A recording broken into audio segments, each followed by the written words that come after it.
ने प्रणाम किया, पिताजी मैं आपकी सबसे छोटी बेटी सती आपको प्रणाम करती हूँ। तो दक्ष प्रजापति नाराजगी से भर गए और अपना मुंह फेर लिया।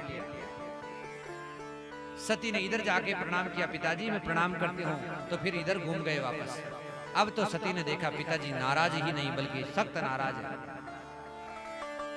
और देखा सती ने तो 33 करोड़ देवता विराजमान है यज्ञ में, और ईशान्य कोण में देखा तो भोलेनाथ का कोई स्थान नहीं है, और ये यज्ञ शिव का मान भंग करवाने के लिए यज्ञ किया जा रहा है। यहाँ आकर के सती का पतिव्रत धर्म भभका और कहा, हे देवताओं और हे मुनियों, ये जीवन का सबसे बड़ा दुर्भाग्य समझती हूँ कि ये जो तन है ये शिवद्रोही बाप के तन से जन्मा है। मैं इसी के सामने इसको मिटा दूंगी, जला दूंगी, लेकिन शिव का मान भंग कभी मैं सहन नहीं कर सकूंगी। ऐसी गर्जना करके तुरंत सती ने अपने पांव के अंगूठे को दबाया और योगाग्नि प्रकट करी, और योगाग्नि में अपने शरीर को जला दिया। हाहाकार हुआ।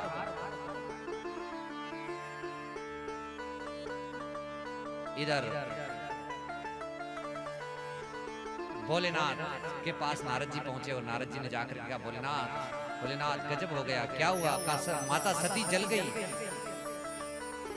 भोलेनाथ ने कहा, नारद क्यों चिल्लाते हो, वो तो होना ही था, वो यहाँ जल जाती, उससे अच्छा ये हुआ कि वो वहां जाकर के जली। नारद जी ने कहा, भोलेनाथ आप तो बैरागी बनकर के ऐसे ही बैठे रहोगे, लेकिन दक्ष को जाकर के दंडित नहीं करोगे तो आने वाले समय में कोई आपकी पूजा नहीं करेगा। तुरंत भोलेनाथ को क्रोध आ गया, सांभवी नेत्र लाल लाल हो गए, शरीर पूरा ताम्र जैसा हो गया, और अंगारे बरसाने लगी आंखें। तुरंत जटा उखाड़ करके धरती पर पटकी रे, और एक वीरभद्र नाम का रुद्रगण उत्पन्न किया। असंख्य रुद्रगणों की सेना दी, हाथ में त्रिशूल दिया, डमरू दिया, और जाकर के जाओ कनखल में तोड़ फोड़ मचा दो, यज्ञ को तहस नहस कर दो। वीरभद्र असंख्य रुद्रगणों की सेना लेकर के हाथ में त्रिशूल डमरू डम डम करता हुआ जा पहुंचा, और वहां जाकर के ऐसा आतंक और तांडव किया, देवताओं को मार पीट करके भगा दिया वहां से। देवता भाग करके ब्रह्मा की शरण में आए। दक्ष प्रजापति का मस्तक काट करके हवन कुंड में स्वाहा कर दिया, और भृगु ऋषि जो प्रधान आचार्य बनकर के आए थे उनकी दाढ़ी नोच करके हवन कुंड में स्वाहा कर दी। पूसा नाम का जो पार्षद था उसको एक थप्पड़ लगा करके उसके दांत तोड़ दिए। 33 करोड़ देवता भागे भागे आए ब्रह्मा की शरण में, और कहा, बचाओ बचाओ, हमारी रक्षा करो, त्राहिमाम शरणागतम। तब ब्रह्मा जी ने कहा, देवताओं जिस यज्ञ में भगवान विष्णु ब्रह्मा और शंकर नहीं गए उस यज्ञ में तुम क्यों गए? तो कहा, हमारी गलती हो गई, हमारी रक्षा करो। तब ब्रह्मा जी ने कहा कि मैं रक्षा नहीं कर सकता तुम्हारी, जिनका तुमने अपराध किया, जिनकी तुमने गलती करी, उन्हीं की शरण में जाना चाहिए, वही तुम्हें क्षमादान देंगे। ब्रह्मा जी महाराज 33 करोड़ देवताओं को लेकर के कैलाश पे आते हैं। देखा तो भोलेनाथ समाधिस्थ हैं। भोलेनाथ की स्तुति करने के लिए सभी देवता गाने लगे, और ब्रह्मा जी भी उनके स्वर में स्वर मिला करके सब गाने लगे, पंचाक्षर मंत्र का पाठ करने लगे। नमः शिवाय, ओम नमः शिवाय, हर हर भोले नमः शिवाय, नमः शिवाय, ओम नमः शिवाय, हर हर भोले नमः शिवाय, नमः शिवाय, ओम नमः शिवाय, हर हर भोले नमः शिवाय, नमः शिवाय, ओम नमः शिवाय, हर हर भोले नमः शिवाय, नमः शिवाय, ओम नमः शिवाय, हर हर भोले नमः शिवाय, नमः शिवाय, ओम नमः शिवाय,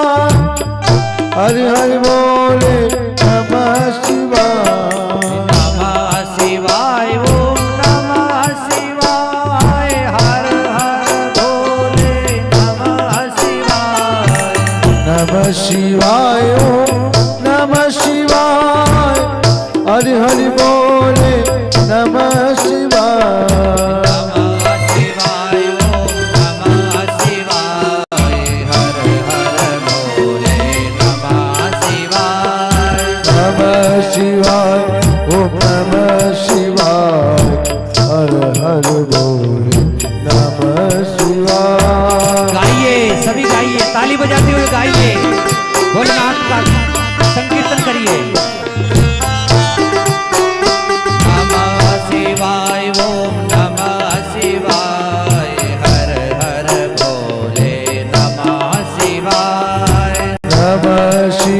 शिवाय ओम नमः शिवाय हर हर बोले नमः शिवाय विश्वेश्वराय शिव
रमाय शिव भस्मी रमाय हरि हरि बोले नमः शिवाय भस्मी रमाय शिव भस्मी रमाय हर हर भोले नमः शिवाय भस्मी रमाय शिव भस्मी रमाय हरि हरि बोले नमः शिवाय नमः शिवाय ओम नमः शिवाय हर हर भोले नमः शिवाय नमः शिवाय ओम नमः शिवाय हर हर बोले नमः शिवाय गंगा तरंग रमणीय जटा कलापम गौरी निरंतर विभूषित वाम भागम नारायण प्रियमनंग मदापहारम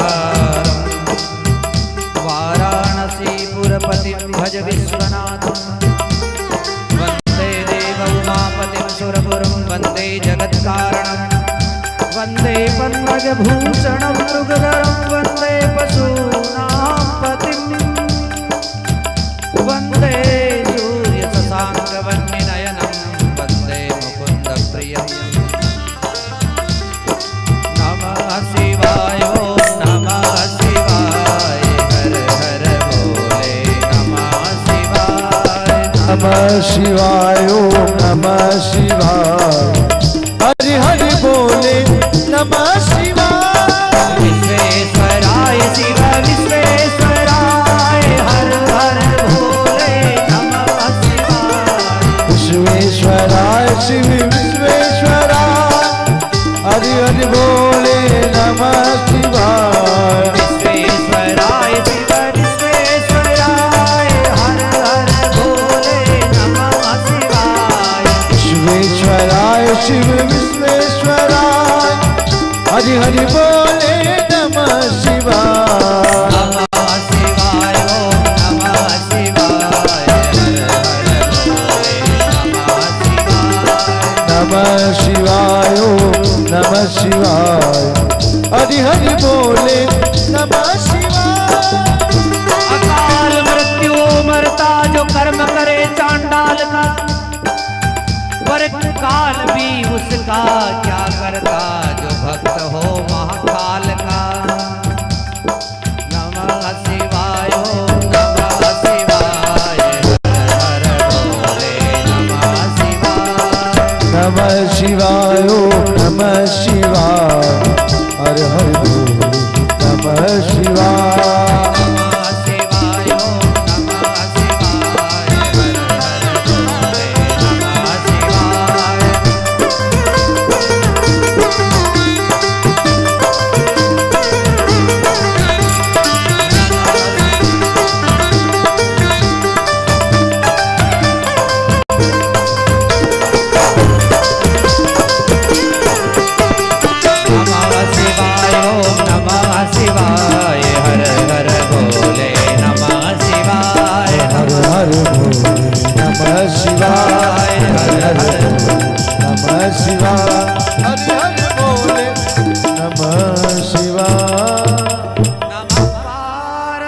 पते हर हर महादेव।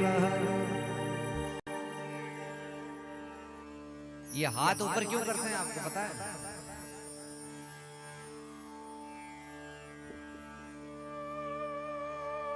प्रभु यहाँ का छाती कटो धाप या ऊपर खींच लो।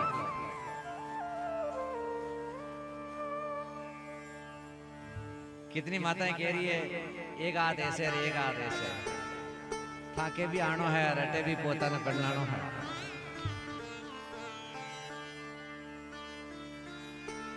स्कूल में जब बच्चा जाता है ना तो मास्टर साहब हाजिरी भरते हैं, दादूलाल, छगनलाल, मगनलाल अके करके फिर सब कहते हैं yes sir yes sir yes sir कह करके हाजिरी देते हैं। इसी प्रकार यहाँ भी भगवान हाजिरी भर रहे हैं।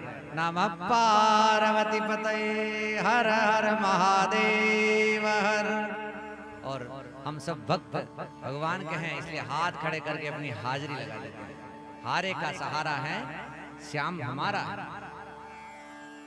अकाल मृत्यु वो मरता जो कर्म करे चांडाल का, काल भी उसका क्या करता जो भक्त हो महाकाल का। भोलेनाथ इससे प्रसन्न हो जाते हैं इस महामंत्र से। ये पंचाक्षर मंत्र है, खूब जप करो, खूब शिव को जल चढ़ाओ।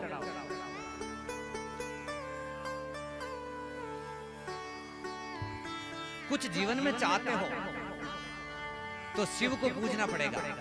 शिव को पूजे बिना कल्याण नहीं हो सकता, नहीं हो सकता, नहीं हो सकता। बेटा चाहते हो तो भी भोलेनाथ को जल चढ़ाओ, दूध चढ़ाओ, बिल्वपत्र चढ़ाओ, खूब ओम नमः शिवाय का जप करो। धन चाहते हो तो भी भोलेनाथ की शरण में जाओ। भोलेनाथ की शरण जाने के बाद दुकान, मकान, कारोबार, धंधा, रोजगार सब अच्छा चलेगा। बस निश्चिंत हो जाओ भोलेनाथ की शरण में जाने के बाद। इस मंत्र को जपो खूब, ओम नमः शिवाय, ओम नमः शिवाय, ओम नमः शिवाय। और जितने भी सज्जन बैठे हुए यहाँ पर और जितनी माताएं बैठी है, ये नियम ले लो, सुबह जल्दी उठना है, स्नान करना है और भोलेनाथ को जल चढ़ाना है।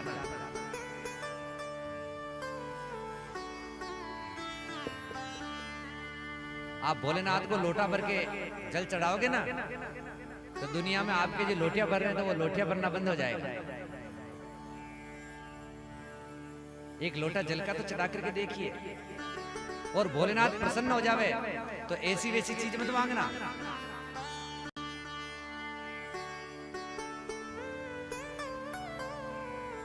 भक्ति का वरदान मांगना। हे भोलेनाथ मुझे भक्ति का वरदान दे दो, मुझे भगवान से मिला दो। लेकिन लोग ऐसे ही संसार के हर कुछ न कुछ जिनको मांगना ही नहीं आता है।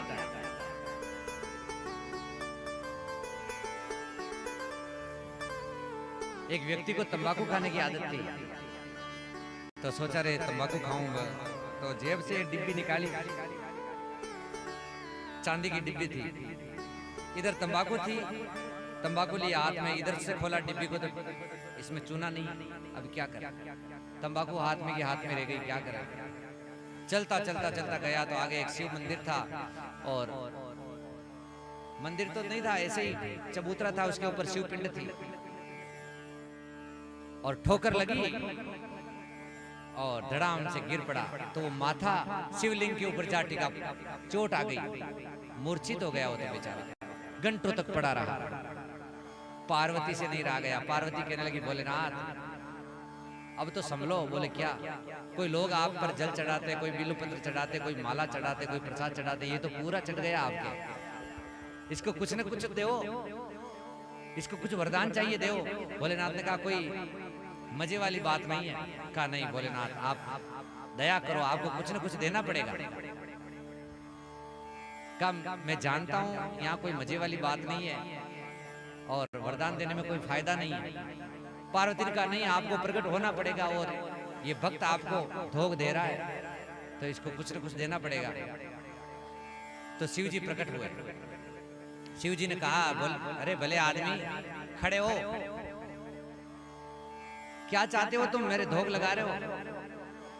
अब वो तो शिवपिंड पे पड़ा था।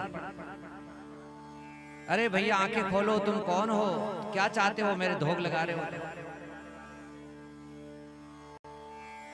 बाद में जब उसने सुना, अच्छा तुम कौन बोल रहे हो,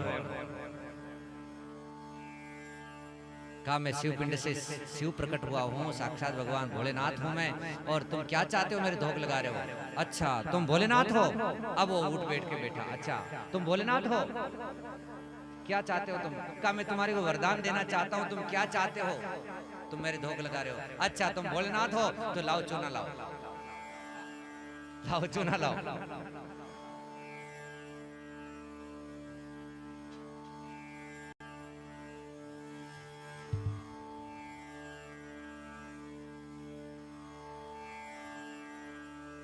लोगों की ऐसी हरकत। हम दुखी हैं, इसका दुख नहीं है हमारे को। पड़ोसी सुखी क्यों है, इसका दुख है हमारे को। शिव जी की भक्ति करी एक व्यक्ति ने, और शिव जी ने प्रसन्न होकर के एक शंख दिया, कहा ले जाओ इसको अपने घर में अलमारी में रख देना, फिर पूजा करना इसकी, जो मांगोगे सो मिलेगा, लेकिन तेरे को मिलेगा, पड़ोसी का डबल हो जाएगा, ध्यान रखना इस बात का। वो ले आया शंख को, घर में रख दिया, कपड़ा बिछाया, ऊपर रख दिया, चंदन से धूप दीप से आरती करता, प्रसाद चढ़ाता और कहता है शंखराज मेरे घर में बहुत कमी है, मेरे मकान नहीं है, एक मकान बन जाए मेरे। तो उसके इच्छा करते ही मकान बन गया। तो थोड़े दिन बाद फिर इच्छा हुई, हे भोलेनाथ मेरी शादी नहीं हो रही, मेरी शादी हो जाए। फिर उसकी शादी हो गई। फिर थोड़े दिनों बाद उसकी फिर इच्छा हुई, भोलेनाथ मेरे घर में एक सुंदर सा कुआं बनना चाहिए, ताकि मैं बरसों से खारा पानी पी रहा हूँ, एक मीठे पानी का कुआं लग जाए तो उसके कुआं लग गया। अब सोचा महल तो बन गया बहुत अच्छा, लेकिन ऊपर चढ़ के देखो।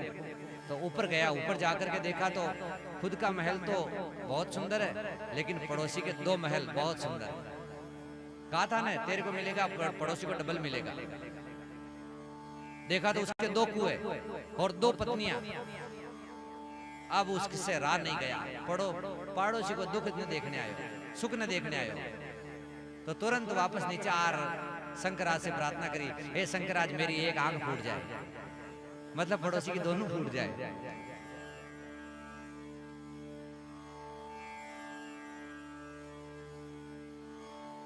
भोलेनाथ प्रसन्न हुए। प्रसन्न होने के बाद देवताओं का देवताओं तुम उस यज्ञ में क्यों गए, जिस यज्ञ में भगवान ब्रह्मा, भगवान शंकर, भगवान विष्णु नहीं गए, उस यज्ञ में तुम क्यों गए। तब देवताओं ने कहा महाराज हमारे से गलती हो गई, अब हमारी गलती की क्षमा कराओ। तब भोलेनाथ ने सबको क्षमादान दिया।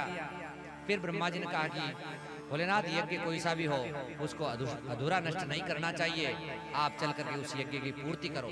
भोलेनाथ देवताओं के साथ में, ब्रह्मा जी के साथ में, विष्णु जी के साथ में पहुंचे और उस यज्ञ को पूर्ण करवाने के लिए जितना जन धन का घाटा हो गया था उसको पूर्ण करवाया। दक्ष प्रजापति को एक बकरे का सिर लगा करके उसको जीवन दान दिया गया। फिर नकली दाढ़ी लगा करके भृगु ऋषि की शोभा बढ़ाई और नकली दांत लगा करके पूषा नाम के पार्षद का दांत पति सी लगवाई गई, उनके मुखमंडल की शोभा बढ़ाई और यज्ञ की पूर्णाहुति हुई। वहां रुद्रगणों ने श्राप दिया ब्राह्मणों को कि तुम ब्राह्मण कितने ही पैसे वाले हो जाओगे लेकिन तुम्हारा मांग खाना नहीं छूटेगा। और ब्राह्मणों ने भी श्राप दिया रुद्रगणों को कि रुद्रगणों तुम जितने भी शिव भक्त होंगे न खाने योग्य खाओगे, नहीं पीने योग्य पियोगे। फिर वहां से देवता लोग, भोलेनाथ, ब्रह्मा, विष्णु ये सब विदा हुए और इधर सती जो जल गई थी उस यज्ञ में, सती ने इच्छा करी मन में, सती मरण सन, सती मरण हरि सन बरु मांगा, सती मरण हरि सन बरु मांगा, जन्म जन्म शिव पद अनुरागा। का जब शरीर जला तब सती ने प्रार्थना करी, हे वैकुंठनाथ श्रीहरि, मैं करोड़ बार नारी की योनि में क्यों न जन्म लूं, लेकिन मेरा पति हो तो महादेव, मैं जन्म जन्म कुंवारापना बीता दूंगी, लेकिन किसी पराये पुरुष को पति के रूप में स्वीकार नहीं करूंगी, पति हो तो मेरा भोलेनाथ। ऐसी इच्छा लेकर के सती मरी। अंत समय की मति और वही जीव की गति। सती का नया जन्म हुआ कहां? राजा हिमालय के घर, पार्वती बनकर के जन्मी। पार्वती जन्मी तो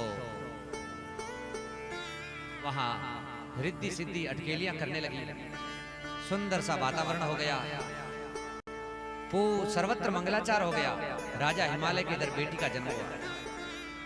नारद जी महाराज आए और नारद जी महाराज ने आकर के दर्शन दिया राजा हिमालय को। राजा हिमालय ने नारद जी महाराज का स्वागत किया, मेना रानी सहित प्रणाम किया और कहा, महाराज आप ठीक समय पधारे हैं। महाराज इस बात को सुनकर के आपको खुशी होगी, हमारे घर एक बेटी का जन्म हुआ। पार्वती को लाकर के नारद जी महाराज के चरणों में प्रणाम कराया। कहा, महाराज ये हमारी बेटी है, आपके प्रताप से जन्मी है, अब हमारी बेटी का हाथ देकर के आप इसका भविष्य कथन करें। हमारी बेटी कैसी है? तो कहा, आपकी बेटी तो महान है, आपकी बेटी के गांव गांव नगर नगर मंदिर बनेंगे और जो कोई कुंवारी कन्या आपकी बेटी का व्रत करेगी उसको मन चाहा वर मिलेगा। राजा हिमालय और मेना रानी कहने लगे, महाराज वो तो सब ठीक है, लेकिन ये बताइए हमारी बेटी को घर और वर कैसा मिलेगा?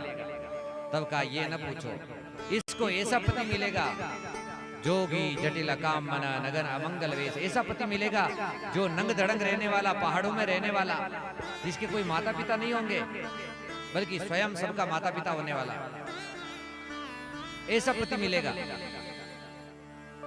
क्यों ऐसा? आप एक आदमी का खड़ा होना कितना भारी पड़ता है। अनेक लोगों का ध्यान कथा से टूट जाता है और हमारा भी टूट जाता है। ए लड़की बैठ जा नीचे, बैठ जा। बोलिए पुराण पुरुषोत्तम भगवान की। ऐसा गर्वर मिलेगा इसको जिसके कोई माता पिता नहीं होंगे और जो भस्म रमाने वाला हो, जो खोपड़ियों की माला पहनने वाला होगा और पहाड़ों में रहने वाला, ऐसा पति मिलेगा। मेना रानी कहने लगी, महाराज दक्षिणा कम पड़ती हो तो दक्षिणा भरपूर ले हो, लेकिन ऐसी अशुभ वाणी न बोलो। तब नारद जी ने कहा कि विधाता के विधान को कोई बदल नहीं सकता, जो लिखा है वो होकर के ही रहेगा, लेकिन शर्त यही कि तुम्हारी बेटी जंगल को जाए और तपस्या करे भगवान शिव की और शिव को पति के रूप में प्राप्त कर ले, तो ये दूषण ही भूषण बन जाएंगे, ये दुर्भाग्य सौभाग्य में बदल जाएगा। शर्त ये कि तुम्हारी बेटी तपस्या करे। तब पार्वती प्रसन्न हो गई, कहा, नारद जी मेरे मन की बात कह रहे हैं। अपनी दक्षिणा लेकर के नारद जी तो चले गए और पीछे पार्वती माता पिता को कहने लगी, पिताजी माताजी, तब के बल ही ब्रह्मा सृष्टि रचना करते हैं और तब के बल ही भगवान विष्णु पालन करते हैं, तब के बल ही भगवान शंकर सबका संहार करते हैं और तब के बल ही शेष नाग धरती का भार धारण करता है, इसलिए मैं भी तपस्या करने के लिए जाऊंगी। पार्वती माता पिता को छोड़ा, घर को छोड़ा और हिमालय की कंदराओं में चली गई। वहां जाकर के तपस्या करी। तपस्या पत्ते खा करके तपस्या करें। फिर तो तपस्या करते करते पत्ते भी छोड़ दिए तो नाम पड़ा अन्नपूर्णा। और तपस्या जब पक गई, इधर जब से सती जाकर के जली हैं, तब से शिव बैरागी बन गए हैं। गांव गांव नगर नगर जाते हैं, कथा भागवत सुनते हैं या कथा सुनाते हैं। ऐसा वैराग्यमय जीवन बन गया उनका। इधर जगत में तारकासुर नाम का एक राक्षस उत्पन्न हुआ। देवताओं को दुखी किया और स्वर्ग से निकाल दिया सब देवताओं को। देवता सब दौड़ करके ब्रह्मा की शरण में गए। ब्रह्मा जी ने कहा कि तारकासुर को कोई नहीं मार पाएगा और तारकासुर को तो शिव की संतान ही मार पाएगी। लेकिन शिव तो अभी कुंवार हैं, शिव तो शादी करें और फिर उनके घर बेटा हो और फिर वो तुम्हारा सेनापति बने, फिर तारकासुर को मारने का कोई उपाय, पहले कोई उपाय नहीं है। तो देवताओं तुम शिव को शादी करने के लिए तैयार करो। देवता कहने लगे महाराज शिव की समाधि तोड़ना और मृत्यु को निमंत्रण देना ऐसा काम है। तो कामदेव को बुलाया गया। कामदेव ने मना किया कि मैं नहीं तोड़ सकता समाधि। शिव की समाधि तोड़ना और मौत को निमंत्रण देना एक जैसा काम है। लेकिन कहा कामदेव देव संस्कृति की रक्षा होगी और तुम शिव को समाधि तोड़ो और शिव को शादी के लिए तैयार करो। तब कामदेव ने पहले तो मना किया लेकिन बाद में तैयार हुआ। इधर सप्तऋषि आए हैं पार्वती की परीक्षा लेने के लिए। पार्वती परीक्षा में पास हुई और पार्वती को कहने लगे सप्तऋषि कि देखो शिव को शादी करके तुम क्या करोगी, जिनके मकान नहीं है, रहने के लिए कपड़े नहीं है, रहने के लिए मकान नहीं है, पहनने के लिए कपड़े नहीं है, कुछ भी नहीं है उनके पास। देखो शिव से शादी करने का ये जो हट है ये हट छोड़ो और तुम्हारी शादी तो हम वैकुंठनाथ लक्ष्मीपति भगवान विष्णु के साथ करवाएंगे। पार्वती ने मना कर दिया। सप्तऋषियों तुम्हारी बात में मानती जब नारद जी से तुम पहले आकर के कह देते हो। अब तो नारद जी ने मेरे को शिव का पाठ पढ़ा दिया, इसलिए मैं नारद जी का कहना टाल नहीं सकती। अब तो जन्म कोटि लगी रगर हमारी वरम संपूर्ण धर्म कुमारी।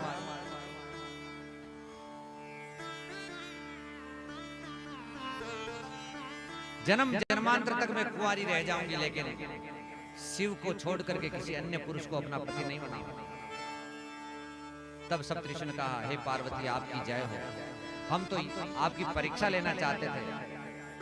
अब जब आपके पिता आपको लेने के लिए आवे तब आप हट छोड़ करके घर चले जाना, तुम्हारे को शिव मिलेंगे, ऐसा आशीर्वाद कर दिया सप्तऋषियों ने। इधर कामदेव गया शिव की समाधि को तोड़ने के लिए, तो जा करके देखा तो भोलेनाथ कैलाश में बैठे हुए हैं। लाख कोशिश करी कामदेव ने लेकिन शिव की समाधि को नहीं तोड़ पाया। ऐसी काम क्रीड़ा उत्पन्न करी कि पूरा संसार काममय हो गया। सरिताएं सागर से मिलने लगी और पेड़ पौधे वनस्पति आपस में लिपटने लगे, आलिंगन करने लगे। योगी यति वानप्रस्थी गृहस्थी साधु सन्यासी बड़ा से बड़ा महात्मा भी घर गृहस्थी बसाने के चक्कर में आ गया। ऐसा काम क्रीड़ा उत्पन्न करी, संसार में ऐसा काम का प्रकोप छाया एक घड़ी के लिए। लेकिन जय राके रघुवीर जिनको भगवान ने सहायता करी वो काम के अधीन नहीं हुए। कामदेव हार गया, शिव की समाधि को नहीं तोड़ सकता। अब तो शिव की समाधि को तोड़ने के लिए आम के झुरमुट में बैठ करके वो कामदेव अपने बाण को निकाला, बाण के ऊपर फूल का संधान किया, धनुष के ऊपर वो फूल का बाण चढ़ाया और छोड़ा और वो पुष्प का बाण भोलेनाथ की छाती पर जाकर के लगा और समाधि टूटी। टूटते ही देखा तब शिवती सरनयन उगारा चितवत काम भयउ जरि छारा। देखा किसने मेरी समाधि तोड़ी है, तो आम के जुरकुट में कामदेव छिपा हुआ था और शिव जी के तीसरा नेत्र खुलते ही तीसरे नेत्र की ज्वाला में वो कामदेव जल करके भस्म हो गया। कामदेव की पत्नी रति आई केस बिखेर करके, हे भोलेनाथ ये क्या किया, मेरे पति को मार दिया आपने। कहा मैंने नहीं मारा, उसने मेरी समाधि तोड़ी है इसलिए वो मारा गया। लेकिन तुम्हारा पति तुम्हारे को मिलेगा कब? द्वापर युग की प्रतीक्षा करो। भगवान श्री कृष्ण शादी करेंगे रुक्मिणी जी से और उनके घर प्रथम पुत्र बन करके तुम्हारा पति तुम्हारे को वापस प्रद्युम्न के रूप में मिलेगा, ऐसा वरदान दिया। इतने में 33 करोड़ देवता आ गए। महाराज महाराज गणिक खम्मा शादी करो आप। हमारे को बाराती बने हुए बहुत दिन बीत गए। देवता स्वार्थी हैं, अपनी मेन बात जो थी वो नहीं बताई, बात को घुमा करके रख दिया। ये नहीं कहा कि आप शादी करो, आपके घर बेटा जन्मे, बेटा हमारा सेनापति बने, फिर वो तारकासुर को मारे, ये बात तो छुपा दी। और ये बात कह दी कि आप शादी करो, हमारे को बराती बने हुए बहुत दिन बीत गए। भगवान भोलेनाथ ने कहा मैं शादी करूंगा, तुम्हारे कहने से नहीं, मेरे राम जी का ऐसा हुक्म है। राम जी ने कहा था कि पार्वती बड़ी हो गई है, पार्वती के साथ आप शादी करें। भोलेनाथ ने कहा ठीक है, आप कह रहे हो इसलिए कर लूंगा, बाकी तो इच्छा नहीं है, लेकिन आप कह रहे हो इसलिए कर लूंगा। देवताओं कहा, देवताओं, राम जी ने कहा इसलिए मैं शादी कर लूंगा। तो देवताओं ने नगाड़े बजा दिए, जय जयकार कर दी, जय हो, आप शादी के लिए तैयार हो गए। फिर देवता गए स्वर्ग में और सज धज के आ गए। इधर पार्वती को राजा हिमालय लेकर के आए और ब्राह्मणों को बुला करके देखा तो नौजवान हो गई है, शादी करने के लायक हो गई है। तो लगन पत्रिका लिखवाई सप्तऋषियों के द्वारा, और सप्तऋषियों के द्वारा लगन पत्रिका में लिखा था, हे भोलेनाथ, आप गुण में, धाम में, बल में, पराक्रम में अद्वितीय हैं, आपके समान कोई नहीं है, इसलिए आप हमारे नगर को अपनी जाति बिरादरी के सहित पधारिएगा और मेरी बेटी का पाणी ग्रहण कीजिएगा, ऐसा लिखा। और वो पत्रिका सप्तऋषियों ने पहुंचा दी कैलाश पर्वत पर भोलेनाथ के पास। भोलेनाथ बैठे हुए हैं, सामने धूणी है, त्रिशूल कटा हुआ है, डमरू पड़ा हुआ है, और नांदिया बैठा हुआ है। वहां जाकर के लगन जला दिया। इधर शादी की पत्रिका आ गई और इधर देवता भी आ गए, चमकीले कपड़े पहन करके, साहब कोई नीलांबरधारी, कोई पीतांबरधारी, चमकीले कपड़े पहन करके। तो कहा हमारे को क्या तैयार होना, अरे हम बनावटी भाव पसंद नहीं करते, हम तो जैसे हैं वैसे ही यही गहने रहेंगे। कहा नहीं नहीं मालिक, आपकी शादी करनी है इसलिए श्रृंगार तो करना ही पड़ेगा। आइए तुलसीदास जी महाराज की मंत्रात्मक चौपाइयों के माध्यम से भोलेनाथ का श्रृंगार करें। क्या भोलेनाथ को दूल्हा बनाया जा रहा है आज।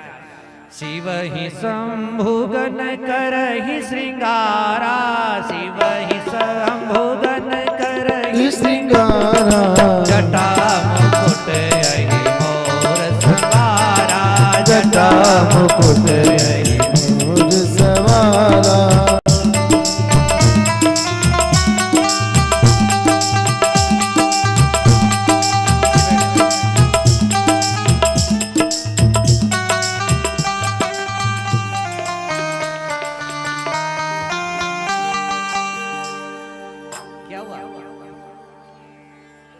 पग दुख रहा? अरे अभी तो बुनियादी में बैठे हो थे ना, फिर नहीं कर रहा।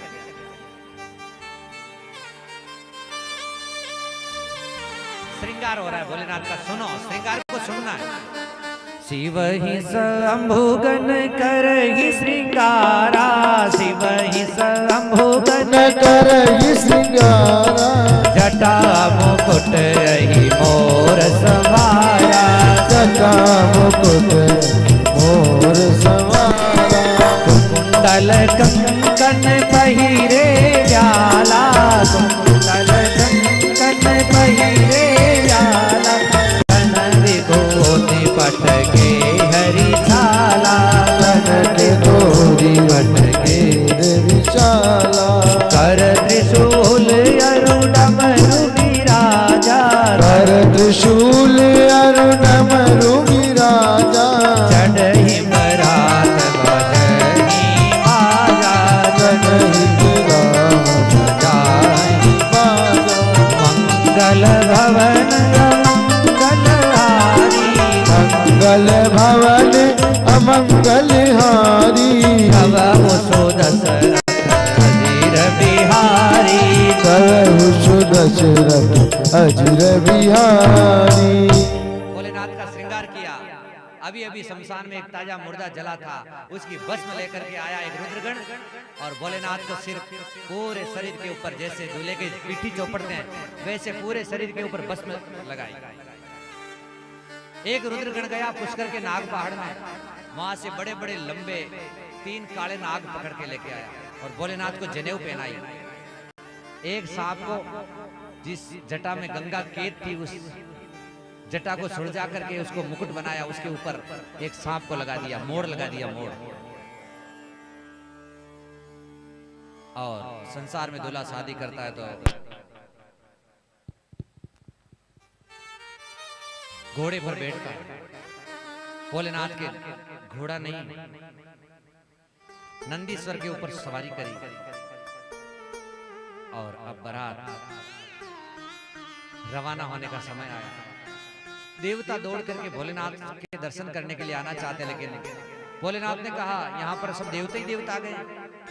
अरे मेरे ससुर ने लिखा था कि अपनी जाति बिरादरी को भी लाना, तो मेरी जाति बिरादरी का तो यहाँ एक भी बंदा नहीं। कहा मेरी जाति बिरादरी को भी बुलाइए। और शिव की जाति बिरादरी कौन है? भूत प्रेत। एक रुद्रगण गया शमशान में और शंख को बजाया। दुनिया भर के शमशान से भूत प्रेत निकले हैं, हर हर महादेव के नारे लगाते हुए कैलाश जाने लगे। देखते देखते भूत प्रेतों से वो कैलाश पर्वत भर गया। कोई किसी के कपड़े खींचने लगा, कोई हा हा हो करने लगा। दुनिया भर के सभी शमशानों से भूत प्रेत गए। भारत से भी भूत गए और इंग्लैंड जापान से भी गए, विदेश से भी गए, लेकिन उनमें और यहाँ के भूत प्रेतों में थोड़ा फर्क था। भारत के भूत जो गए कैलाश पर, तो वो हर हर महादेव के नारे लगाते हुए गंगा जल पीते हुए जा रहे थे, और विदेशी भूत जो थे हेलो हाय करते हुए और शराब पीते हुए जा रहे थे। ये हाय क्या है? बच्चों को इंग्लिश जरूर पढ़ाओ, लेकिन अपनी हिंदी भाषा, अपनी संस्कृत भाषा से चूकना नहीं चाहिए।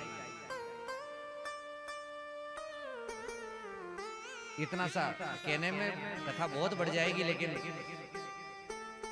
कभी 9 दिन इसकी चर्चा करेंगे। लेकिन अभी शादी करनी है भोलेनाथ की। भूत प्रेत जाकर के कैलाश पर बाराती बन गए। अब बारात रवाना होने का जैसे समय आया, तो आगे आगे भगवान विष्णु, ब्रह्मा, ब्रह्माणी जी, लक्ष्मी जी, पीछे पीछे 33 करोड़ देवता, और पीछे भोलेनाथ नंदीश्वर के ऊपर बैठे हुए बींद बन करके शादी करने के लिए जा रहे हैं। और पीछे पीछे भूत प्रेत।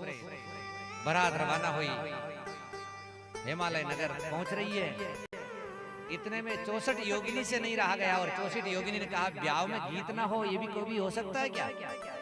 और 64 योगिनी गीत गाने लगी। चाली शिव जी की बारात है हिमाचल नगरी, चाली शिव जी की बारात हिमाचल नगरी, चाली शिव जी की बारात है हिमाचल नगरी, चाली शिव जी की बारात हिमाचल नगरी, चाली शिव जी की बारात है हिमाचल नगरी, चाली शिव जी की बारात हिमाचल नगरी, हिमाचल नगरी रे हिमाचल नगरी, हिमाचल नगरी रे हिमाचल नगरी, चाली शिव जी की बारात हिमाचल नगरी, चाली शिव जी की बारात हिमाचल नगरी।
सुंदर गीत सुनावे। रूप भयंकर देख हरि का, रूप भयंकर देख हरि का, दौड़ दौड़ घबराए, होए होए दौड़ दौड़ घबराए, रह जाए ना पारिया है हिमाचल नगरी। ये जाए ना कन्हैया हिमाचल नगरी। 40 शिव जी की बारात है हिमाचल नगरी। 40 शिव जी की बारात हिमाचल नगरी। सादर साधु करी आरती पानी ग्रहण करायो, सादर साधु करी आरती पानी ग्रहण कराओ। पार्वती मन मन हरसाए, पार्वती मन मन हरसाए, शिव शंकर पर पायो, शिव शंकर हरसायो। देखो बाजे रे शरणाइया है हिमाचल नगरी। ओ देखो बाजे रे बधाई आई हिमाचल नगरी। 40 की बारात है हिमाचल नगरी। 40 शिव जी की बारात हिमाचल नगरी। हिमाचल नगरी रे हिमाचल नगरी। ओ हिमाचल नगरी रे हिमाचल नगरी। 40 की बारात है हिमाचल नगरी।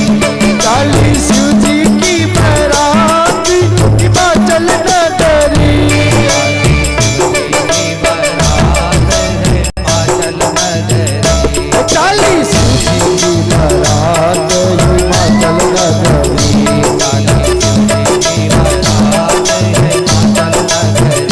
40 शिव जी की बारात हिमाचल नगरी।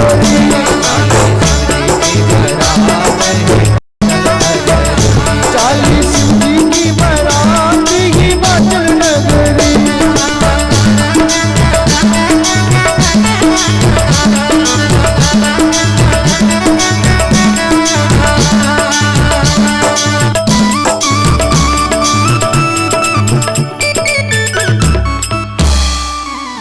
बोलिए दूल्हे सरकार की, जय हो भोलेनाथ की जय। बारात चलती हुई गाजे बाजे के साथ में हिमालय नगर पहुंची और उधर हिमालय नगर में सब तैयारियां हो गई। समस्त वनस्पति, समस्त सागर, समस्त नदियां, समस्त ऋषि मुनि, समस्त लोग बाग सब काम रूप देह धारण करके राजा हिमालय के वहां सब मेहमान बन चुके थे। सुंदर मिठाइयां बनाई जा रही है, सुंदर तैयारियां हो गई, पूरा हिमालय नगर सज गया। इधर बारात पहुंची तो हिमालय नगर वासी सब सोचने लगे कि देखो बारात आ गई है, अब चलो देख करके आते हैं दूल्हा कितना सुंदर है। हमारी पार्वती जैसी सुंदर है, दूल्हा भी सुंदर है कि नहीं है। तो नगरवासी आए सब देखने के लिए। तो आगे आगे भगवान विष्णु लक्ष्मी जी के साथ चल रहे थे, ब्रह्मा जी ब्रह्माणी जी के साथ चल रहे थे। नगरवासी आए और प्रसन्न हो गए, वाह हमारी पार्वती की तो तकदीर खुल गई है। हमारी पार्वती सुंदर है, उससे कई गुना सुंदर है दूल्हा। भगवान विष्णु कहने लगे मैं दूल्हा नहीं, मैं तो बाराती हूँ। फिर तो और नगरवासी कहने लगे वाह जिस बारात में बाराती इतनी सुंदर है, दूल्हा कितना सुंदर होगा।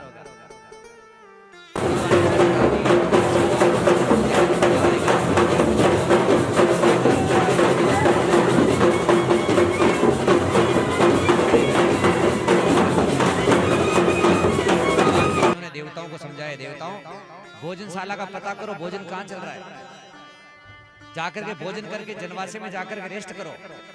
भूत प्रेतों ने और शिव ने प्रवेश कर लिया इस नगर में, तो तुम्हारे को पुरस्कारी के लिए पुरस्कार नहीं मिलेगा। देवता स्वार्थी ठहरे, भोजनशाला का पता किया, जनवासे में जाकर के रेस्ट करने लगे। नाश्ते में आलू बड़े, गुलाब जामुन, जलेबी, उपमा, अचार सब खा लिए और नींद आने लगी। आगली भूख बेगी लाग गई, हाथ फेरने लगे। इधर भूत प्रेतों ने जैसे प्रवेश किया नगर में, अफरा तफरी मच गई। बाप रे बाप, विकट विकट भूत प्रेत, विकट विकट सांप, अरे बाप रे बाप। विकट विकट भूत प्रेत, विकट विकट सांप, अरे बाप रे बाप। भूत प्रेतों को देख करके नगर में अफरा तफरी मच गई। अरे भागो भूत आया, अरे भागो भूत आया, सब भागने लगे। शिव जी ने पूछा, रे क्या बींद जब नगर में आता है श्रृंगी ने कहा, महाराज कोई डबे तो पूछे कि ना पूछे, किसी के पाँव को पकड़ दे तो धोतियां खुला करके भाग जाते, किसी के माथे को पकड़ दे तो पगड़ियां खुला करके भाग जाते हैं, किसी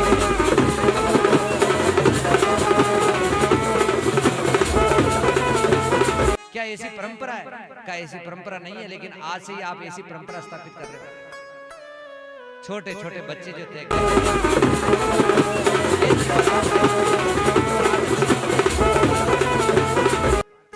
बारात आई है, कोई यमराज की फौज आई है। अरे जब तक ये बारात नगर में रहेगी तब तक हम बाहर जाकर के नहीं खेलेंगे, हम तो अंदर ही खेलेंगे। घर वालों ने पूछा कि बारात कैसी थी, तो जैसी थी वैसी कह दिया। भूत प्रेत हैं साथ में। बच्चे जो होते हैं ना, कोरे कागज की तरह होते हैं, न अच्छे होते हैं न बुरे होते हैं, जैसा उनको पूछते हैं वैसा ही कहते हैं बच्चे। हम तो चतुराई से भर जाते हैं ना, अपनी बात होती तो बड़ा चढ़ा के कहते हैं, और किसी दूसरे की बात हो तो नहीं नहीं कुछ नहीं था, सब मैंने कर लिया काम वहां पर। एक बच्चे को पूछा, तुम्हारे पापा क्या करते हैं? तो बच्चा तो बड़ा भोला था, उसने कहा मेरी मम्मी खेती जी करते हैं।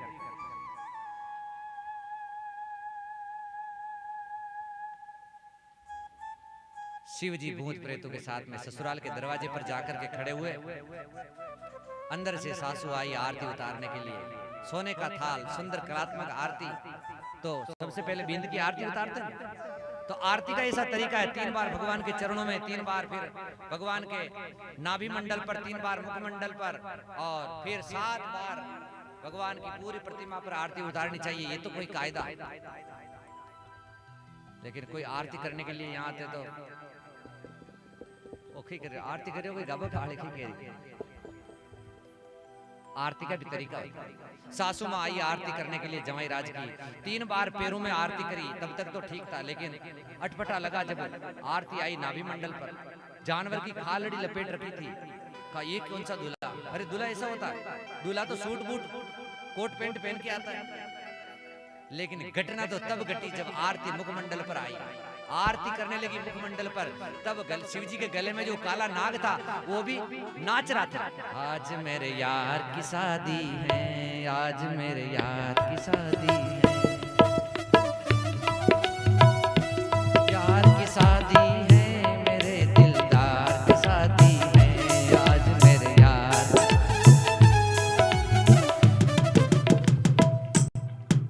आरती गिर गई नीचे और भाग गई निवास में। जाकर के पार्वती को गोद में लिया और कहा, सत्यानाश जावे इस नारद तुमड़े का, जिसके स्वयं की गृहस्थी है नहीं और दूसरों की गृहस्थी को बिगाड़ता फिरता है।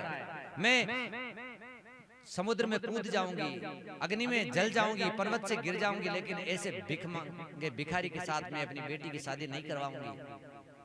इतने में नारद जी सप्तऋषियों को लेकर के आए और समझाया, मैना रानी मैं जानता हूं कि तुम मेरे पर नाराज हो, लेकिन देखो बाहर जो खड़ा कोई भिखमंगा भिखारी नहीं है, और तुम्हारी गोद में जो ये पार्वती जो है कोई तुम्हारी बेटी नहीं है, ये साक्षात जगत की जनेता जगदम्बा है, पार्वती है ये, और ये शक्ति है और वो शिव है। शिव और शक्ति का सुंदर मिलन करा दो। हर जीव के अंदर शक्ति है और हर दरवाजे पर शिव खड़ा है। मिलाने वाला कोई गुरु चाहिए, कोई गुरु चाहिए। नारद जी ने समझाया, बुद्धि का पर्दा फाश हुआ। 4 प्रकार की रसोई बनी और सुंदर लगन मंडप तैयार किया गया, जिसमें 33 करोड़ देवता आकर के बैठ गए और 33 करोड़ देवताओं को सम्मान देते हुए, 33 करोड़ देवताओं से सम्मानित होते हुए भगवान शिव बींद के रूप में, दूल्हा के रूप में आकर के विराजमान हुए। हिमालय राजा ने आकर के सुंदर वेद रीति से देवताओं की पूजन करवाई। प्रत्यक्ष देवता प्रकट होकर के पूजा आहुति स्वीकार करने लगे। बाद में जब ऋषियों ने आदेश किया, तब गोद में पार्वती को उठा करके लेकर के आए और शिव के दाहिनी ओर बिठाया। हाथ में जल पुष्प अक्षत लेकर के पार्वती को संकल्प पूर्वक शिव को समर्पित किया। आज श्रद्धा शिव को समर्पित हुई। शिव और पार्वती का सुंदर विवाह हुआ और फिर फेरे फिरने की बात जब आई, तब पंडित जी ने कहा, शिव जी यहाँ पर बताओ आपके पिताजी का नाम। अब शिव जी कहने मेरे पिताजी कौन? देवता थे, उन्होंने कहा कि ब्रह्मा की भ्रुकुटी से शिव का प्राकट्य, इसलिए कह दो पिता में ब्रह्मा मेरे पिताजी। अच्छा, फिर एक फेरा फिरने दिया। दूसरा फेरा जैसे ही फिरने लगे तो कहा यहाँ पर अपने दादाजी का नाम बताओ। कहा पिताजी का प्रबंधी बड़ी मुश्किलता से किया, अब दादाजी कहाँ से लाऊं? तो कहा नारायण की नाभि से ब्रह्मा का प्राकट्य है और ब्रह्मा की भ्रुकुटी से शिव का प्राकट्य है, इसलिए कह दो नारायण हमारे दादाजी है। अच्छा, पंडितों ने दूसरा फेरा फिरने दिया। तीसरा फेरा जैसे ही बात आई तो कहा यहाँ पर दादाजी का नाम बताइए। तो कहा लो ये आपकी पार्वती, वो थेना जानो और था को काम जाने, मैं तो ये चालियो मार पंड बाकी की जरूरत कौन? शिव के माता पिता कौन है? आदि ईश्वर है, अजन्मा है, विनाशी। और पार्वती के साथ सुंदर रीति से 7 फेरे हुए और फिर आती है वचन मांगने की बात। पार्वती कहती है माने 4 वचन देवो आप, यदि पति देव कहा बोला। माने 4 वचन देवो आप, यदि पति बोला। पको कर पंचा में कौल, जन्म तक आप निभावोला।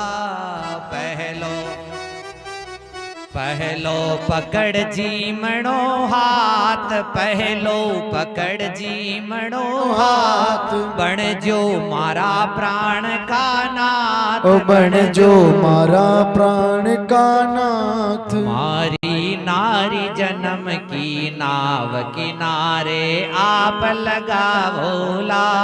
माने 4 वचन देवो आप, यदि पति देव कहा बोला। दूजो वचन प्रेमड़ा, जो छावे लो भोजन कपड़ा जो चावे लो। माँ को फिकर आपने वेलो, माँ को फिकर आपने वेलो। माने तन मन से भी प्यारी, केवल आप बनावोला। माने तन मन से भी प्यारी, केवल आप बनावोला। तीजो संकट और विपदा में, तीजो संकट और विपदा में। आप मुझे किसी हालत में, आप मुझे किसी हालत में। न्यारा हट कर चतुर सुजान, कभी नहीं समय बितावोला। माने 4 वचन देवो आप, यदि पति देव के लाओला। चौथो वचन देवो महाराज, चौथो वचन देवो महाराज। मासू भूले बिगड़े काज, मासू भूले बिगड़े काज। हे प्राणेश्वर, गलती हो जावे मेरे से, कोई भूल हो जावे। चौथो वचन देवो महाराज, चौथो वचन देवो महाराज। मासू भूले बिगड़े काज, मासू भूले बिगड़े काज अकेला समझा जो महाराज, अकेला समझा जो महाराज। मारी सासु ननद के संग, कभी नहीं आकर सा होला। मारी सासु ननद के संग, कभी नहीं आप रुसा होला। माने 4 वचन देवो आप, यदि पति देव कहा होला। माने 4 वचन देवो आप, यदि पति देव कहा होला। सुंदर 4 वचन हुए, 4 फेरे हुए और फिर तो विदाई का समय आया। ढेर सारा दहेज दिया और अब बेटी को विदा करने का समय आया। ये बात जब आती है तब बड़ा से बड़ा आदमी भी फूट पड़ता है। लोग दूसरे तो, महिलाएं तो रोती है बेटी की विदाई पर, लेकिन पुरुष जो कठोर दिल का होता है, एकाएक बेटे को अगर सांप डस जाए और सांप मर जाए तो भी, वो सांप डस जाए बेटा मर जाए तो भी पुरुष अपनी छाती को इतना वो गाठा कठोर कर लेता है कि उसकी आंख से आंसू नहीं निकलता, जो भी हादसा उसको बर्दाश्त कर लेता है। लेकिन बेटी जब जाती है तब फूट पड़ता है, रोने लगता है। राजा हिमालय भी फूट फूट कर रोने लगे। बेटी को सुंदर विदाई दी। डोली में बैठी पार्वती और डोली चली है हिमालय कैलाश की ओर। वहां सुंदर रीति से लगन की विधि को गाई गई। कैलाश पहुंचे भगवान शिव और वहां देवताओं को सबको विदा दी। देवता सब अपने अपने धाम को चले गए। इधर सबसे प्रथम पुत्र का जन्म हुआ कार्तिकेय, जिनका नाम कुमार संभव था। तारकासुर को मार दिया और उनकी कीर्ति फैली, इसलिए उनका नाम पड़ गया कार्तिकेय। दूसरे पुत्र का जन्म हुआ जिसका नाम था गणेश जी महाराज। गणेश जी महाराज भी पूज्य, कार्तिकेय भी पूज्य, पार्वती भी पूज्य। पूजा करते 9 दिन तक हम नवरात्रि में। कार्तिकेय की पूजा करते कार्तिक महीने में, और गणेश जी की पूजा तो सबसे पहले करते हैं। सांप भी पूज्य है, गले में रहने वाला। नंदीश्वर भी पूज्य है। दुख तो सबको आता ही है। सुख दुख तो भाया आवेर जावे, धूप छाम का खेल करे हो जी। सुख दुख तो भाया आवेर जावे, धूप छाम का खेल करे हो जी। ओ जी, ओ जी। शिव जी को पूछा कि आपको कोई कष्ट, आपको कोई दुख? तो शिव जी ने कहा सब सुलाड लो बेटो गजानन, सब सुलाड लो बेटो गजानन, दुनिया प्रथम पूजा करे हो जी। लांबी पूंछ को लावे रे ऊंदरो, लांबी पूंछ को लावे ऊंदरो, जटा कतर नुकसान करे हो जी।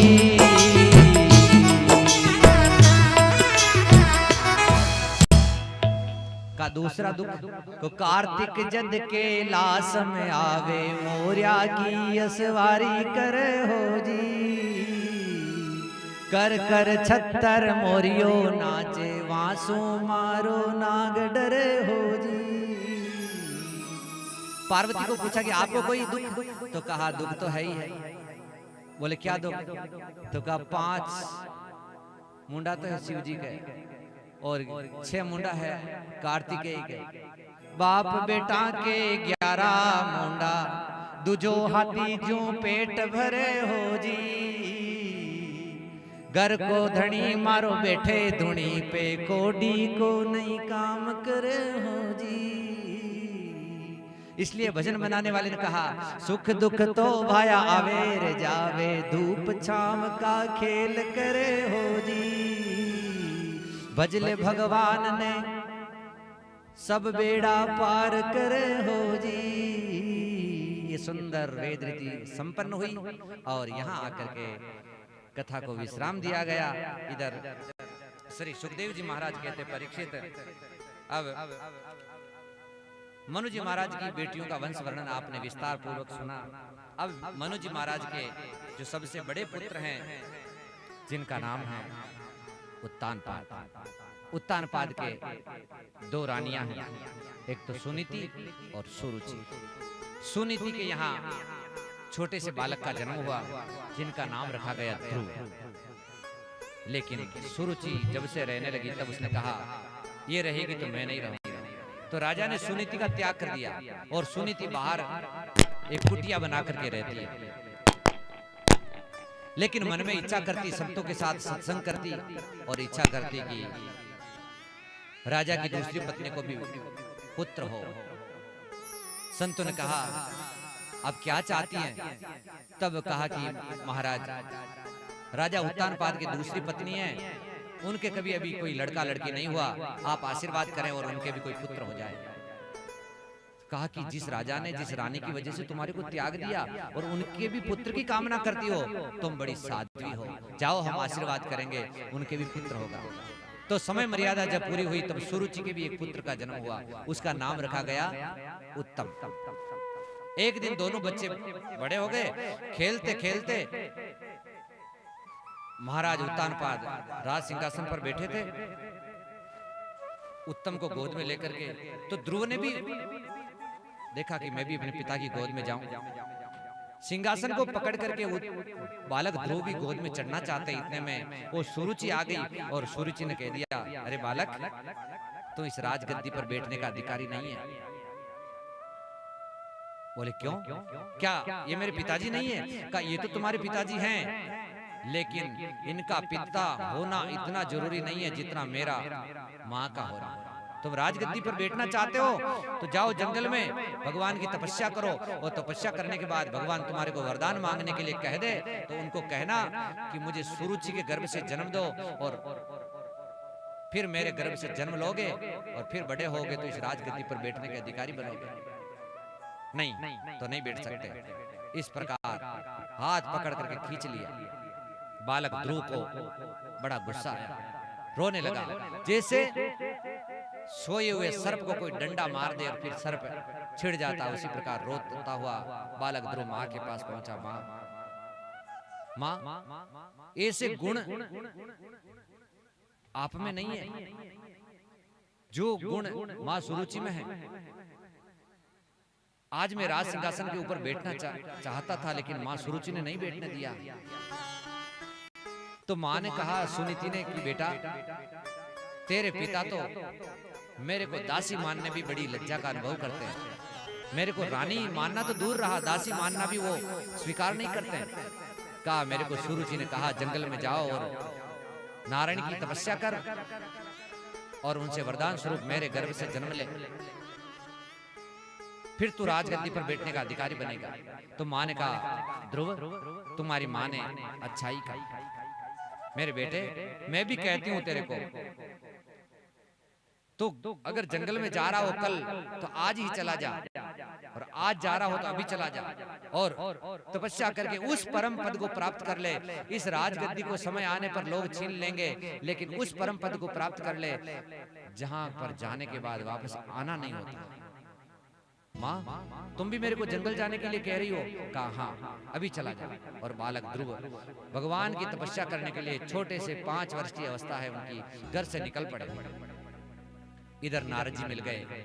नारद जी ने भगवान ने भेजा नारद जी को कि जाओ, मेरा बालक ध्रुव तपस्या करने के लिए जा रहा है, तुम जा करके उनका मार्ग प्रशस्त करो। तब नारद जी महाराज ने आकर के कहा कि बालक ध्रुव, तुम कहाँ जा रहे हो? तो कहा तपस्या करने के लिए। कहाँ? बोले जंगल में। अरे जंगल में भगवान नहीं रहते हैं, बब्बर शेर रहता है, वो खा जाएगा, नाश्ता कर जाएगा तुम्हारा। तो कहा शेर के रूप में भी भगवान है। नारद जी ने कहा ये सीढ़ी मजबूत है। फिर प्रणाम किया नारद जी को, कहा दूसरी सीढ़ी भी मजबूत है। नारद जी ने और परीक्षा ली, कहा कि बताओ तुम घर पर रहते हो तो भोजन कितनी बार करते हो? तो ध्रुव जी ने कहा कि कभी 3 बार, कभी 4 बार कर लेता हूँ। तो बस मैं वही कह रहा हूँ, जंगल में कोई तुम्हारी माँ थोड़े जो तुम्हें भोजन करा देगी।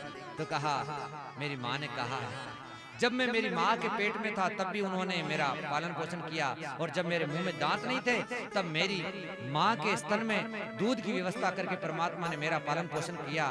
तो अब मैं जंगल को जा रहा हूँ तो वहां भी परमात्मा कोई न कोई व्यवस्था जरूर करेंगे। और आप तो कोई बेरूपी हैं।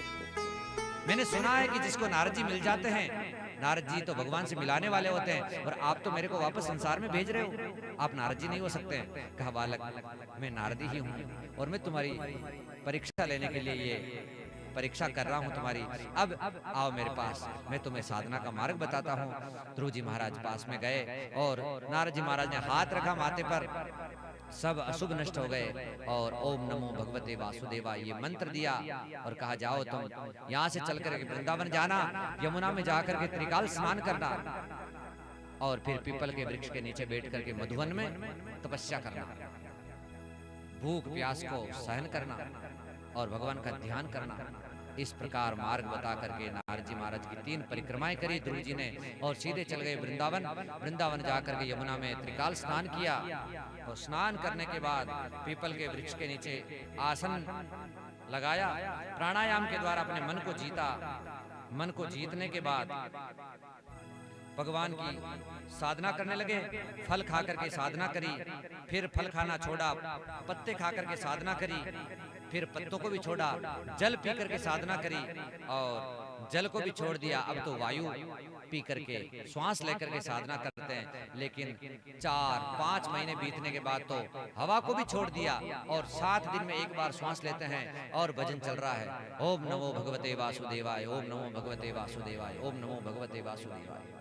इधर ध्रुव जी ने श्वास लेना बंद कर दिया तो 33 करोड़ देवताओं का श्वास भी रुक गया। 33 करोड़ देवता भगवान नारायण की शरण में गए और जाकर के कहा, प्रभु देखो ये हमारे साथ क्या हो रहा है, हम श्वास नहीं ले पा रहे हैं। भगवान ने कहा, मेरा बालक मधुवन में तपस्या कर रहा है, उनको जाकर के मैं वरदान दे दूं, तुम्हारा श्वास भी हल्का हो जाएगा। तुरंत भगवान वैकुंठ लोक का त्याग करते हैं, तुरंत गरुड़ पर बैठ करके आए। आकर के देखा तो छोटा सा नन्हा ध्रुव बालक भगवान के चरणों में तपस्या कर रहा है। ओम नमो भगवते वासुदेवाय, ओम नमो भगवते वासुदेवाय। भगवान की आंखों में आंसू आ गए और तुरंत बालक ध्रुव के हृदय में सत्यम शिवम सुंदरम से संपन्न छवि प्रकट हो गई और ध्रुव प्रसन्न हो गए। वाह, अरे भगवान, जिन भगवान की मैं साधना कर रहा था वो भगवान मेरे हृदय में प्रकट हो गए। तुरंत वो छवि गायब हो गई, दिल से छटपटा गया। अरे वो भगवान कहाँ है? अभी अभी तो उनके दर्शन हुए थे, अभी कहाँ है? इतने में भगवान ने आवाज लगाई, बालक ध्रुव आंखें खोलो, मैं तुम्हारे सामने हूँ। और बालक ध्रुव ने जैसी आंखें खोली तो देखा सामने सत्यम शिवम सुंदरम से संपन्न छवि आदि पुरुष भगवान नारायण खड़े हैं। लेट करके दंडवत प्रणाम किया। हे हरि मैं दास तुम्हारो, सुंदर स्तुति करी। बोलना कुछ नहीं आता तो भगवान ने जो शंख था वो शंख गाल से लगा दिया तो वेद वेदांत का ज्ञान हो गया। सुंदर शब्दों में स्तुति करी, वरदान प्राप्त किया। भगवान ने कहा, क्या चाहते हो? कहा, बस आपकी भक्ति चाहिए। भगवान ने कहा, भक्ति तो चाहिए, लेकिन जंगल में तपस्या करने के लिए क्यों आए थे? क्योंकि सुरुचि ने राजगद्दी पर नहीं बैठने दिया, इसलिए जाओ। उस दिन तो तुम्हारे को माँ नहीं बैठने दे रही थी, लेकिन मेरा आशीर्वाद है, तुम 36,000 वर्ष तक सिंहासन पर बैठ करके शासन व्यवस्था संभालोगे। और जब तुम वापस, तुम्हारी जब आयु पूरी हो जाएगी, तब तुम शरीर संसार को छोड़ करके मेरे धाम को आओगे तो मैं तुम्हारे को गोद रख लूंगा। मेरे घर को लोग वैकुंठ लोक कहते हैं, लेकिन उसको वो तुम्हारे नाम कर दूंगा, इसलिए ध्रुव लोक भी कहेंगे। ध्रुव जी महाराज आए और वरदान प्राप्त करके पिता ने स्वागत किया और राजगद्दी पर अभिषिक्त किया। ध्रुव जी महाराज शासन व्यवस्था संभालने लगे और पिता ने देखा कि मैं पिता होकर के भगवान की प्राप्ति कर न सका, तो तुरंत मैं महलों का वैराग्य, वो आसक्ति छोड़ करके वैराग्य धारण करके जंगल की ओर चल पड़े। वहां आकर के भगवान की प्राप्ति करी। इधर ध्रुव जी का सुंदर शासन व्यवस्था चल रही है और उत्तम एक दिन अनेक यक्षों को मार दिया तो कुबेर उन यक्षों के साथ युद्ध हो गया। उत्तम जी मारे गए। फिर ध्रुव जी को भी क्रोध आया तो अनेक यक्षों को मार दिया। फिर ब्रह्मा जी के कहने पर मनु जी महाराज आए और ध्रुव जी को समझाया। तब ध्रुव जी ने वो हिंसा करना बंद किया और शासन व्यवस्था को संभालने लगे। 36,000 वर्ष तक राज्य सिंहासन पर शासन व्यवस्था संभाली और एक दिन जो सबका आता है वो ध्रुव जी का भी आ गया। ध्रुव जी ने सोचा, अरे मैंने भगवान की तपस्या करी और फलस्वरूप मैंने ये राजगद्दी के टुकड़े मांग लिए। तपस्या करने के बाद, भगवान को प्राप्त करने के बाद तो भगवान को मांगना चाहिए। छोड़ा राजगद्दी को, अपने पुत्र को अभिषिक्त कर दिया, जंगल की ओर चले गए। वहां पीपल के वृक्ष के नीचे जा करके साधना करने लगे और इधर वो दिन आ गया जो सबका आता है। गड़गड़ाहट की आवाज करके भगवान के पार्षद विमान लेकर के ध्रुव जी के सामने उपस्थित हो गए। ध्रुव जी महाराज, भगवान ने भेजा ये विमान, विराजिए इसमें। ध्रुव जी बैठना चाहते हैं उसमें, इतने में बैठ करके वापस उतर गए। कहा, क्या हुआ? तो कहा, मुझे नहीं जाना भगवान के धाम में। बोले, क्यों? अरे आपने तपस्या करी और भगवान ने बुलावा भेजा है और आप कह रहे हो कि मुझे नहीं जाना। तो कहा, मेरे होते हुए मेरी माँ ने कभी सुख के दिन नहीं देखे और आज मैं मेरी माँ को छोड़ करके मैं वैकुंठ लोक में चला जाऊं और मेरी माँ यहीं दुखड़ा सहन करती रहे। मैं नहीं चाहता ऐसा वैकुंठ। तब भगवान के पार्षदों ने कहा कि ध्रुव जी सोचिए, आप जैसे भक्त को जन्म देने वाली माँ धरती पर कैसे रह सकती। देखो उस विमान में वो आपसे भी पहले बैठ करके भगवान के धाम को जा रही है। ध्रुव जी ने देखा तो सचमुच में एक विमान में पहले से ही माँ बैठ करके भगवान को धाम को जा रही थी। कहा अब उड़ा दो मेरे विमान को भी। अब ध्रुव जी महाराज जैसे विमान में बैठना चाहते हैं, इतने में एक महिला आ गई। कहा ध्रुव जी महाराज आप कहाँ जा रहे हैं? कहा भगवान के धाम में। तो कहा पहले कोई भी संसार सागर से विदा होता तो मेरे से मिलकर जाना पड़ता है। बोले तुम कौन हो? कहा मैं मृत्यु देवी। अच्छा अच्छा। भगवान के पार्षदों ने कहा दे ध्रुव जी इनको कह दो जरा सी झुक जाए। और जैसे ही वो महिला झुकी, ध्रुव जी महाराज ने उसके ऊपर पांव रखा, मृत्योर्मूर्धनि पदम दत्वा, फिर विमान में बैठ गए और भगवान के पार्षदों ने वो विमान उड़ा दिया और भगवान के दिव्य धाम में ले गए। भगवान ने वैकुंठ लोक का नाम हटा करके उस लोक का नाम ही रख दिया ध्रुव लोक। भक्ति करी ध्रुव जी ने, माँ बेटे सहित जा पहुंचे हैं वैकुंठ लोक में। आइए भगवान की कथा को भगवान के चरणों में विश्राम देते हैं। 2 मिनट के लिए भगवान नाम संकीर्तन करेंगे। हरि ओम निरंजन राम, हरि ओम नारायण हरि रंजन राम, हरि ओम नारायण। हरि ओम निरंजन राम, हरि ओम नारायण। हरि ओम निरंजन राम, हरि ओम नारायण। मारो बेड़ो लगा दीजो पार, हरि ओम नारायण। मारो बेड़ो लगा दीजो पार, हरि ओम नारायण। हरि साथी साथी सुन लो पुकार, हरि ओम नारायण। मारी साची साची सुन लो पुकार, हरि ओम नारायण। हरि 4 वेद को सार, हरि ओम नारायण। हरि 4 वेद को सार, हरि ओम नारायण। हरि ओम निरंजन राम, हरि ओम नारायण।